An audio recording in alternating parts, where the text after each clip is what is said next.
Hello, welcome to my YouTube channel and Facebook page. সকলে কেমন আছো? আশা করছি খুব ভালো আছো। আমিও ভালো আছি।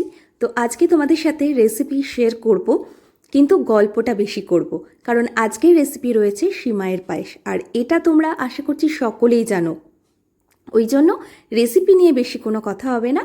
এমনি আমি তোমাদের সাথে আর কি একটু গল্প করতে চলে এলাম। তো আমার ইউটিউব চ্যানেল থেকে যারা আমার ভিডিওটা দেখছো তারা তো দেখতেই পাচ্ছ অনেক দিন ধরে আমার ইউটিউবে কোনো আপডেট নেই। তো আমি চাইবো তোমরা আমার ফেসবুক পেজ অমৃতা দেবনাথ নামে রয়েছে, সেখানে গিয়ে আমার পেজটা ফলো করো এবং সুন্দর সুন্দর ভিডিও আছে, সেগুলো তোমরা এনজয় করতে পারো।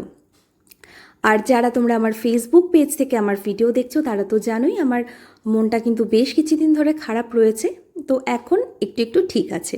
তো ভাবলাম চলো আজকে একটা রান্নাও করি, তাহলে আমার এদিকেও আমি একটু ব্যস্ত থাকবো আর তাহলে আমার মনটাও অনেকটা ভালো থাকবে। আর আমার সেমাইয়ের পায়েস খেতে ভীষণ ভালো লাগে, তো ভাবলাম আজকে চলো সেমাইয়ের পায়েসটাই করি। তো প্রথমে সেমাইটাকে বেশ কিছুটা ঘিতে অনেকটাই ঘি নিয়েছি, তাতে ভালো করে ভেজে নিয়ে দুধটাকে কিন্তু খুব ভালো করে আমি ফুটিয়ে নিয়েছি, দেখলে একদম ক্ষীরক্ষীর হয়ে গেছে।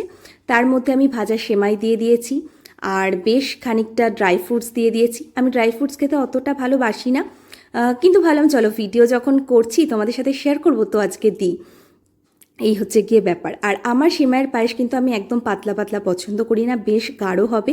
আর এটা রাত্রিবেলায় একটা রাত আর কি ফ্রিজে রেখে দেবো, তারপর দিন সকালবেলা খেতে আরও বেশি ভালো লাগে। তো তোমাদের ভিডিও কীরকম লাগলো অবশ্যই জানিও, ভালো লাগলে লাইক করো, শেয়ার করো। আর এরপর থেকে আমি চেষ্টা করব প্রত্যেক দিন ভিডিও দেওয়ার। তাহলে চলো এই ভিডিওটাই অবধি।